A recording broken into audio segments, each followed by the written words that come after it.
You're listening to Morning Short, the podcast that brings you one great short story every morning. Available on iTunes, SoundCloud, and any podcast app. Today's story is His Masterpiece by Banjo Paterson. Thanks to Strikingly.com for sponsoring today's story. We built Morning Short's website on Strikingly, and we've become big fans. It's just so easy to use. You can launch your free website at Strikingly.com and use the words Morning Short to get an exclusive discount when you upgrade. And now to the story. Green-Hide Billy was a stockman on a Clarence River cattle station, and, admittedly, the biggest liar in the district. He had been for many years pioneering in the Northern Territory, the other side of the sundown, a regular furthest-out man, and this assured his reputation among the station hands, who award rank according to amount of experience.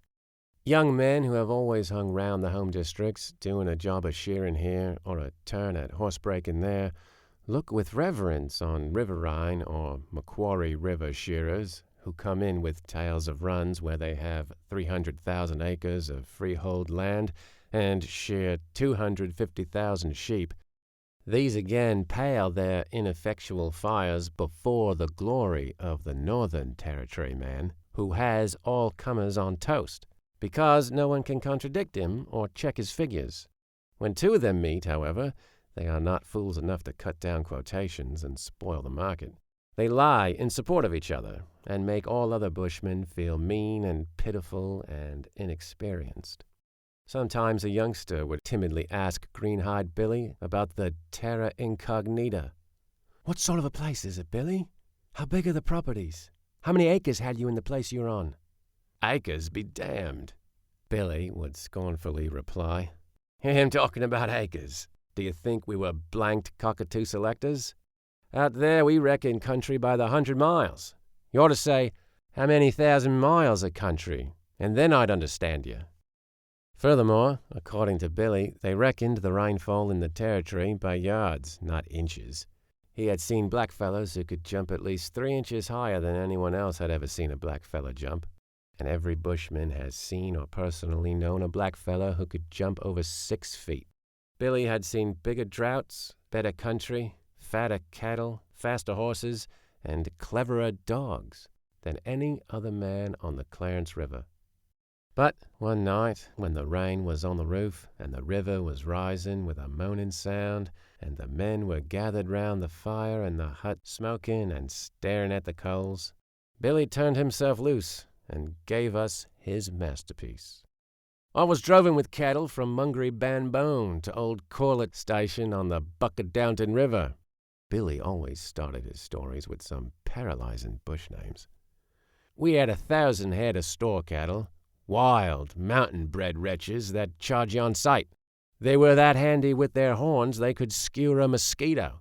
There was 1 or 2 one-eyed cattle among 'em, and you know how a one-eyed beast always keeps moving away from the mob, poking away out to the edge of them so they don't get on his blind side, so that by stirring about he keeps the others restless.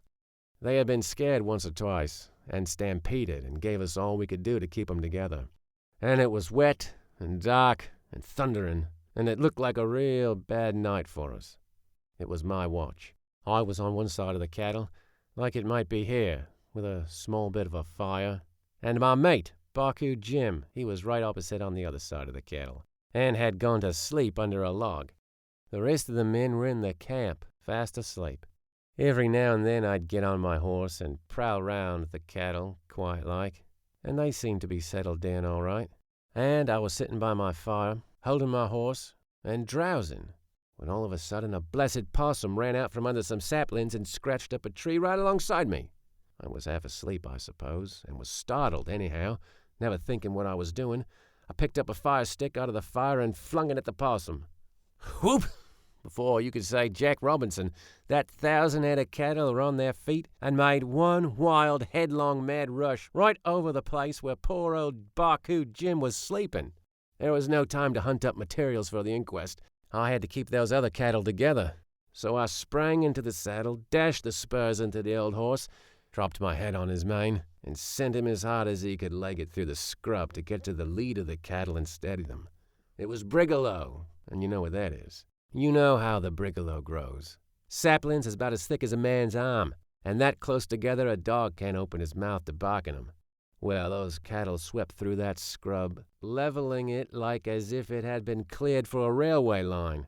They cleared a track 1/4 of a mile wide, and smashed every stick, stump, and sapling on it. You could hear them roaring and their hoofs thundering, and the scrub smashing 3 or 4 miles off. And where was I? I was racing parallel with the cattle, with my head down on the horse's neck, letting him pick his way through the scrub in the pitchy darkness. This went on for about 4 miles. Then the cattle began to get winded, and I dug into the old stock horse with the spurs and got in front and began to crack the whip and sing out so as to steady them a little. After a while, they dropped slower and slower, and I kept the whip going. I got them all together in a patch of open country, and there I rode, round and round 'em all night till daylight. And how I wasn't killed in the scrub, goodness only knows, for a man couldn't ride in the daylight where I did in the dark. The cattle were all knocked about, horns smashed, legs broken, ribs torn, but they were all there, every solitary head of them. And as soon as the daylight broke, I took 'em back to the camp. That is, all that could travel, because I had to leave a few broken-legged ones. Billy paused in his narrative. He knew that some suggestions would be made, by way of compromise, to tone down the awful strength of the yarn, and he prepared himself accordingly. His motto was no surrender. He never abated one jot of his statements. If anyone chose to remark on them, he made them warmer and stronger, and absolutely flattened out the intruder. "That was a wonderful bit of riding you done, Billy," said one of the men at last, admiringly. "It's a wonder you wasn't killed.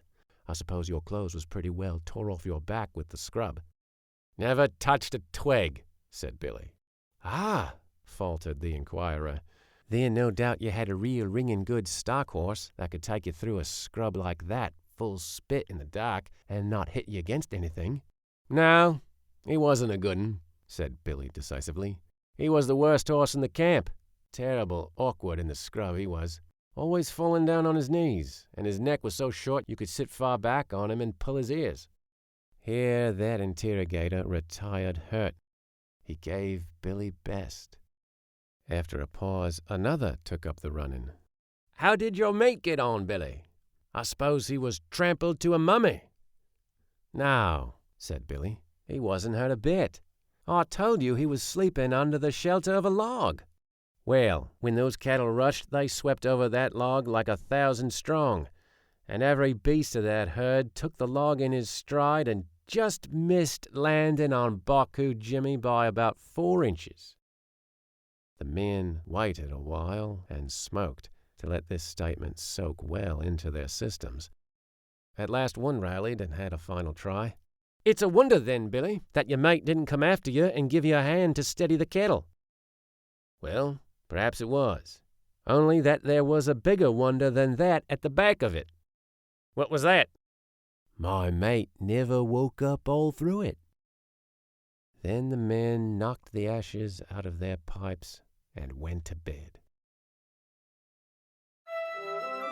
If you enjoyed this story, don't forget to rate or review Morning Short 5 stars on iTunes so more listeners can find our stories. We can only do these with your help.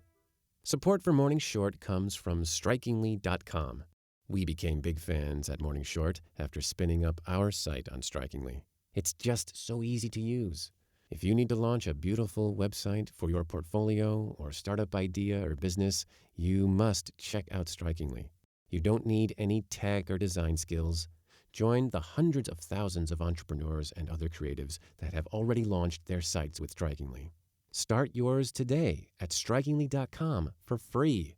Then use the exclusive code MORNINGSHORT for 15% off when you upgrade to Pro.